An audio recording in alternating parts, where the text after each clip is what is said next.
do is just find undervalued deals and then figure out what to do and who to pass it to or whatever it is at this moment. So without further ado, let's begin. Let's see.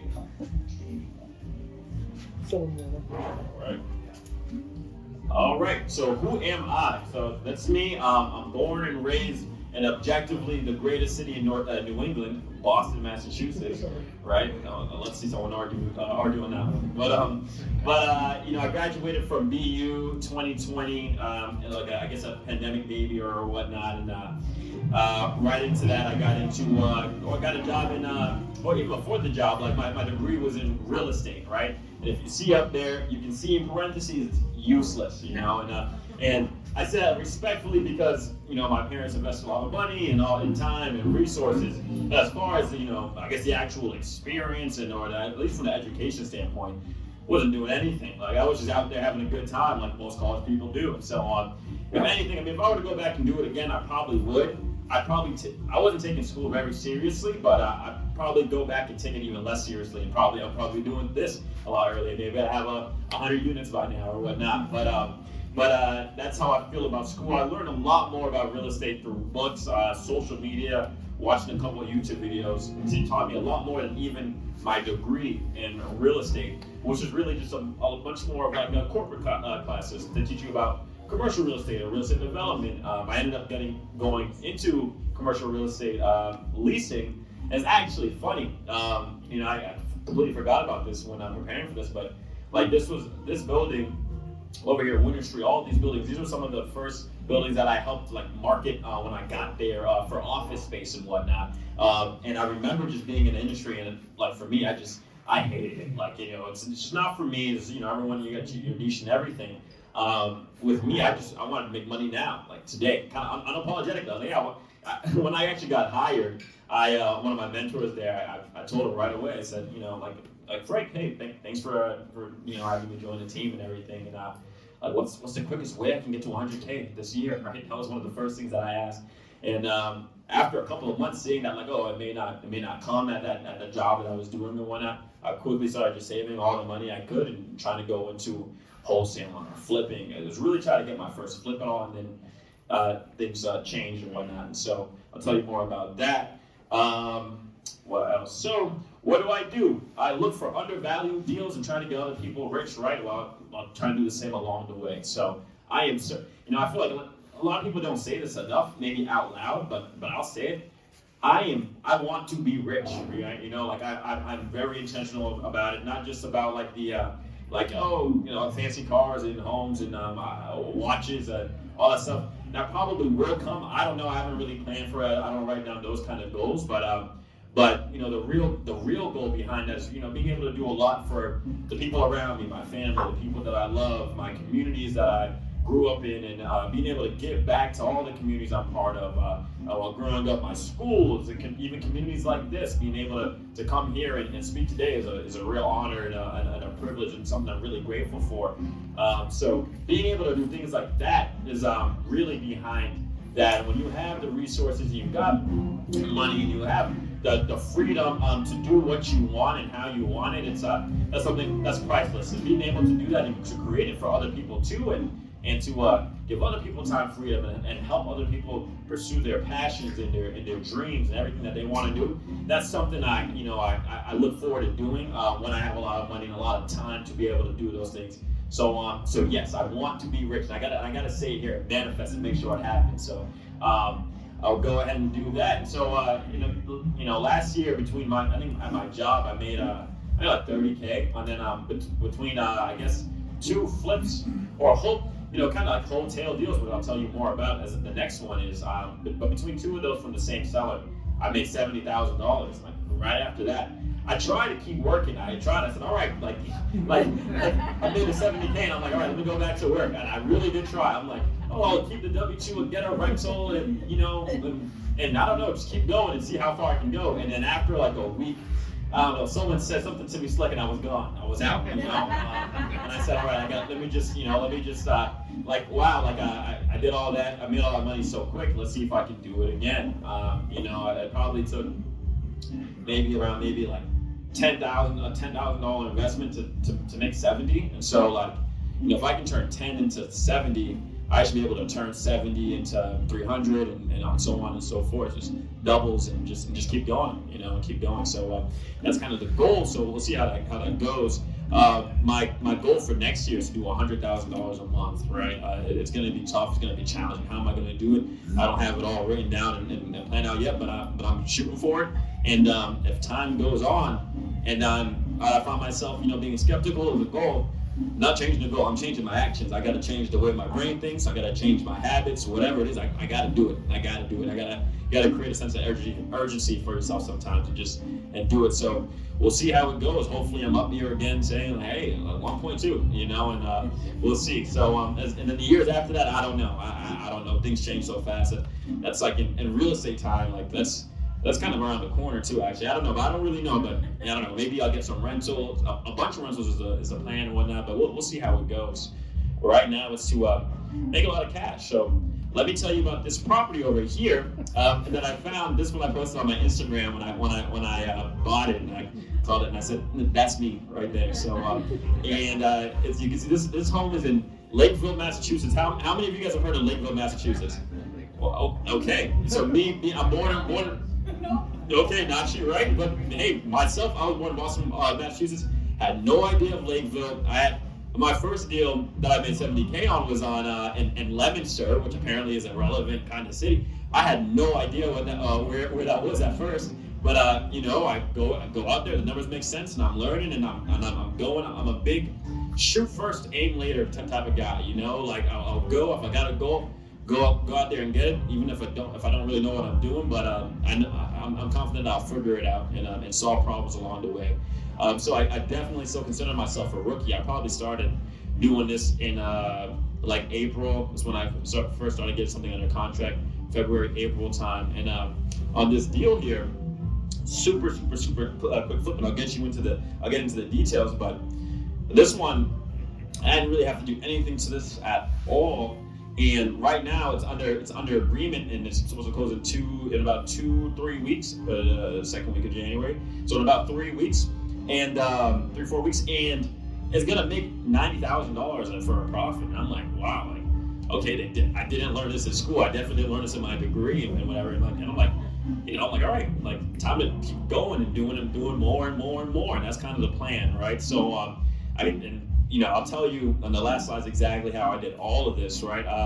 Because who wouldn't like to make $90,000? I know I would. I'm trying to do it again and again and again. So this is a single family home. It's a 1-bedroom unit, around 902 square feet, and on Lakeville, Massachusetts, and it has a 10.67 acres. And so it's not buildable or anything, but it's something any landowner.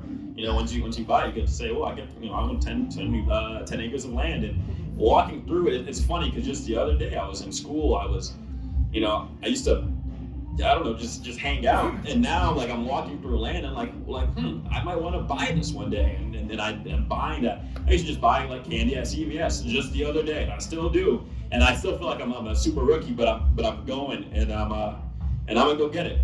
So. There's that. The home is in pretty good condition when I found it. So here's kind of the superficial kind of breakdown. But I found this.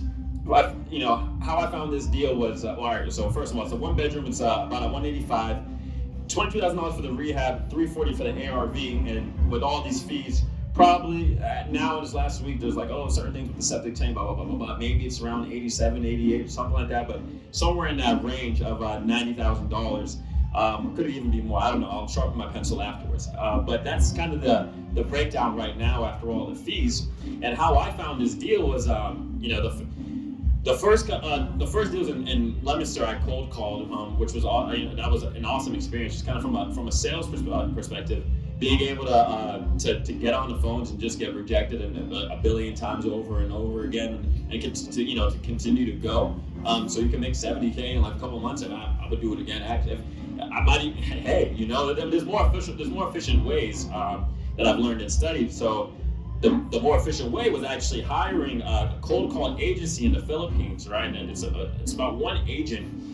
It costs about like $1,300 a month But I hire an agent, and they're managed already, and they're trained already, and they just go and they pump out like maybe a lead or two a day, kind of on its own. A lot of the leads, just like any lead generation system, a lot of bad leads.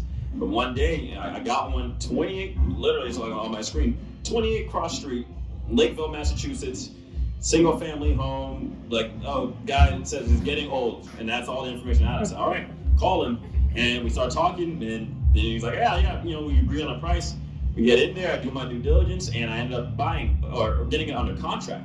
And I actually tried a wholesale. At first I was kind of trying to beg someone to take it away from me. I was like, I got it at 185. I can get it away at 225, whatever. Make that fee, and whoever could, maybe somebody could add a bedroom, and I don't have that construction experience just yet, and I don't know, maybe I can, maybe that person can make $50,000-$60,000 off buying from me, or I could go in and maybe add another bedroom or whatnot, and maybe make like 100 or 110. But I'm like, is it worth the risk? Like, I'm a young business. I kind of just want the cash now. I'll keep going and playing the game. So that's what I chose to do.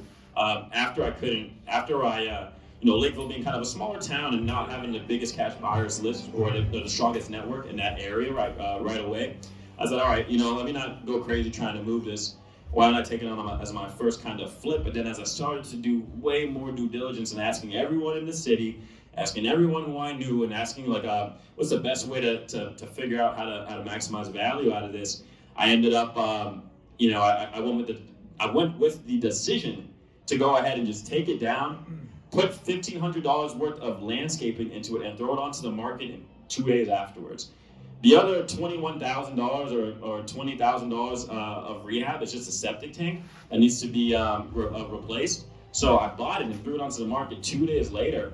I think it was actually 3 days. We bought it on Friday, and I had to wait like the weekend and throw it up on Monday. And just threw it up, and then right away just got that offer. I was thinking I was going to make like maybe 50, 60, 70K, and I couldn't sleep at night. I'm like, oh my God, that's my other salary was $56,000. I'm like, okay, like wow, it's a salary. I don't think I can do better than my Leominster one, and then boom, like this happened. I'm like, okay, wow, like real estate. This is real. I see why people meet and talk about these things and do these things, right? And this is just a short game. Like this is just the quick cash and whatnot. We all know that eventually the big game is to own a lot of properties, and there's a lot of deals over there that you can get a lot more passive, a lot more equity, a whole lot of things, and tax benefits too. So there's that too. I'm not a CPA or anything, but if you ever wonder about, how do you like legally avoid taxes, whatever, short answer, go buy real estate, and then your CPA can figure out all the details. But that's it. That's really that secret. So this, what more? So I have 3 pictures. So these two, now I have 2 personal virtual assistants over there that are helping me a lot. Now I'll talk more about them. And then there's a picture of the saving. But I think with me, and I'll tell you I think with me, I would say to I can be really technical and be like, like what list did I use, and like what dialer did I use, or whatever, blah blah blah, and all that stuff you'll figure out. It's not that important. But I think what I'm going to share with you today, for anyone trying to do anything in real estate or anything in business or anything that you may have a couple of fears on or whatever that you're trying to do, this can be really helpful. And I think this is really how I did it. And so I kind of feel like I'm giving you my secrets, which is kind of the great thing here. So let me tell you. So first thing I did, right, even though maybe a lot of people wouldn't advise this or whatever, I'm a big fan of this. I went in even though I wasn't fully prepared, right? Like I'm thinking about the long game. I'm actively trying to be rich. If I'm not taking chances, how is that going to happen? I can sit back and be passive all I want, like in the short term. But if I have a goal and I want to do a lot for the people around me now, right? Not even just in 5 years or in 10 years. I got to do it now. I set a goal and I got to figure it out, right? So, I'm the biggest, I push education and learning and all that stuff. I try to do it more than anyone, but when I do, or I'm talking to mentors, I'm trying to find answers, I'm doing it fast as hell. Like I'm learning. I don't have the time to like be learning about, wholesale this for, and I'm learning. I'm taking a course for a month or two. I got to take that information in a week, whatever, and go try. And so that's going to be the same kind of mentality with everything else that I do. Same thing when I go and acquire rentals. I'm going to go ahead, hopefully I'll get some killer deals in my first couple of rentals. But even if it's not, my end goal is to, I don't have a number of units in mind, but it's to have a lot of rentals in probably a short period of time. And so just getting the first couple of deals out the way, and then going all in, and just continuing to fail and to get better and better is really the name of the game. Like me making all my calls and everything, like, yeah, I got like two yeses. I can't even count the no's. Like, I wouldn't know where to start. But I don't know. I don't even remember them. So that's kind of so there's that. So another thing that I did was save money, right? And I put this picture up there, particularly because I see these type of photos everywhere. They're like, oh, save money, and it's like penny pinching and like, or a piggy bank or whatever. I actually hate this photo because it kind of, in my head, whenever I see this, I'm thinking like, okay, this means like, we're, don't eat out tonight. I'm cooking something today, or like, oh, I shouldn't, I'll take the Uber pool instead of the Uber or whatever, and all those kind of little things, which do kind of add up, and that's great. But like I'm kind of thinking about like saving aggressively. I'm talking about the stuff you don't want to lose. Like I'm talking about, we're renting or we got mortgage addiction. How expensive is the rent? How expensive is the mortgage? Oh, I got a car payment, or I just bought, or I'm thinking about buying this car that I probably shouldn't buy. Like those kind of things. Those are the real big ticket items that when I talk about saving, I mean, yeah, you can save $1 here, a couple dollars there. But if you really want to get started, and people say like, all right, if you want to do a side hustle, you need maybe a couple $100s a month to get started. Just saving going back a couple hundred, and I think we're relatively privileged, even just to be here. It's first world country. We probably have a good amount of things that we really just don't need. Being able to cut back a little bit, and then taking that money and just going crazy on whatever side hustle it is, or whatever it is you're trying to do, you can probably get a pretty good return on that pretty quickly. If you suffer for a couple of months, I don't know, and if you can know that and understand that, it's probably not even painful. You're just kind of enjoying the journey and sitting back. So that's what I mean by save money. I'm not crazy on I guess being cheap in everything, but I still have my cheap moments as well. I invested in myself, right? So I invested time, money, energy. Like I'm a part of a bunch of groups now. I'm part of like a national group where they come and they meet together and talk about flipping and wholesaling and all like the best strategies. This is where I learn a lot about my virtual assistants and best practices and all these tricks and whatnot. But that's just like, some of that stuff is just, like paying money for that kind of community, right? Or paying money for books, or just all those kind of things. That type of investment in yourself, and then also just investing time and learning those things. Coming to things like this is excellent. You get to meet a lot of people in a super casual way, make genuine relationships and whatnot, and see how they go. And there's a lot to learn from those.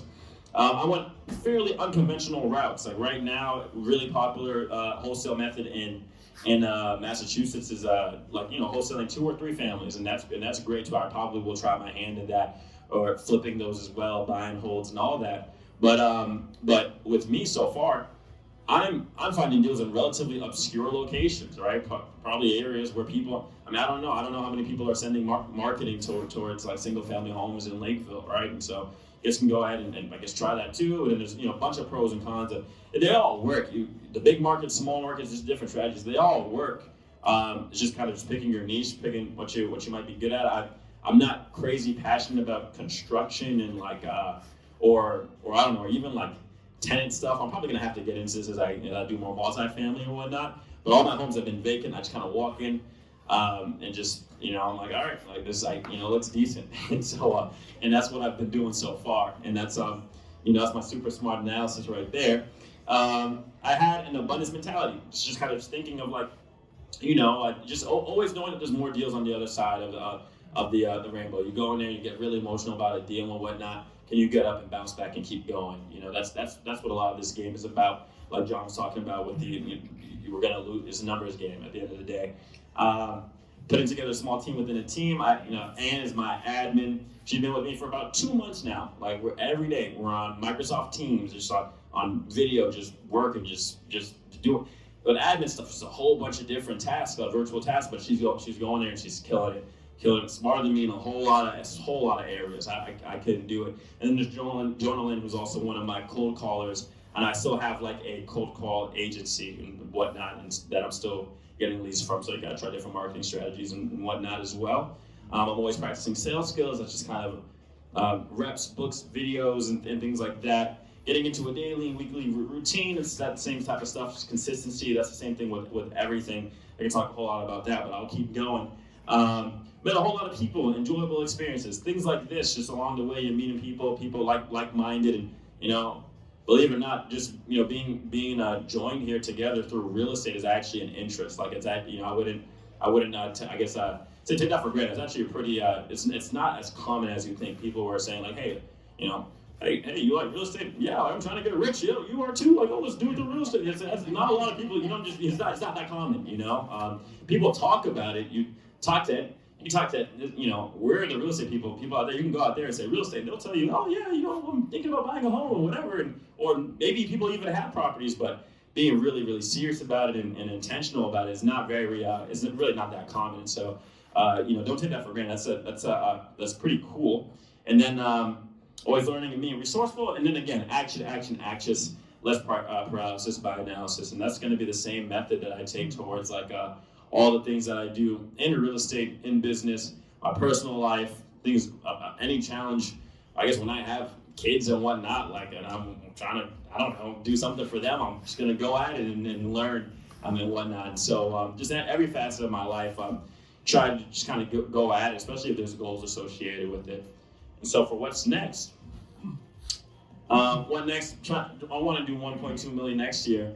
I want to find a lot of deals for others, meet people. It's always great to I guess do deals with strangers and whatnot too, but it's always good to also build relationships. Be able to provide deals with people you like and whatnot, and then also being able to grow and go ahead and kind of bring together ideas and different skill sets and whatnot. So that's always kind of the key. I want to find a place to live. I'm still in the same home that I'm born and raised in West Roxbury, Massachusetts, and now I'm setting my marketing and all my calling towards single family and condos and 2 families in Boston, trying to find something that I can house hack or whatnot, or rent out to roommates as well and whatnot, and have a good time there. I guess I'm younger. I'm single. I don't have to I can do the roommate situation. I don't need my own house yet or anything, and so that's kind of the goal there. That'll probably be my first rental, but I don't know. I'm also calling landlords today and before people is deals. You never know. You never know what happens. So, so acquiring rentals. That's the end goal. I can talk. I don't even have a rental myself, but I know so much about them. I mean, go get them. Save money on the taxes, get the cash flow, build equity, appreciation, all that. I mean, I think a lot of us kind of know all that, but that's huge, and that's the game. I'm going to be looking to hire an acquisitions manager this year, which is going to be awesome. Which is going to be just another sales guy or woman who's going to join the team and just hang out with me and just make the calls and learn that skill, and hopefully be in a position to have that person have a lot of success and be able to do a lot of things for her, his family, and the people around them. After things like this and being able to meet so many people, every once in a while there'll be a few people who stick around who are pretty fun and pretty weird, unique individuals. And so that's always just great to just come across in life, and you start to be like, oh, okay, you start to build a network, and it's pretty cool. And then it goes a lot of rental properties, and then I guess for me, just please say hi. I have the energy for it. I like meeting people. People are cool and whatnot. If you're shy, if you're weird or introverted, definitely come talk to me so I can just poke at you or whatever and whatnot. And so, but yeah, the essence of life is in relationships. And so, let's go ahead and just create more. And so that's all I got. Thanks.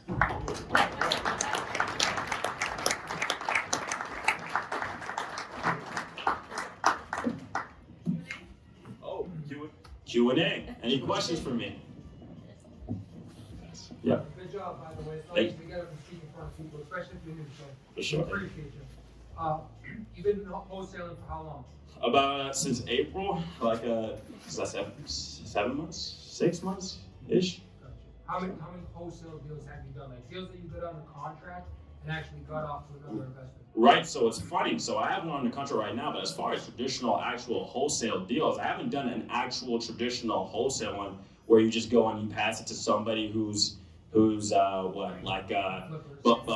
or before an assignment deal. But I've gone ahead and just taken them down. Well, I either tried at first or taken them down with the intention of flipping it, and then just ended up saying like John was like, oh, like, hey, one of these is, like the market's getting hotter. Like, why don't you just wholesale to the market, right, without doing anything to it? I'm like, all right, and did it with the first condo. I was like, oh, let me do it with the second condo. Boom, 70K. This one, I tried to wholesale. I was like, wait, let me make it my other flip. And then as I did more due diligence, I'm like, all right, let me just close on it and throw it onto the market. So it's called, that strategy really, I guess, called wholetailing, which is like a wholesaling to retail buyers, I guess for that last deal in particular, especially. And so, yeah. So you're going and you're getting a deal under contract. Yep.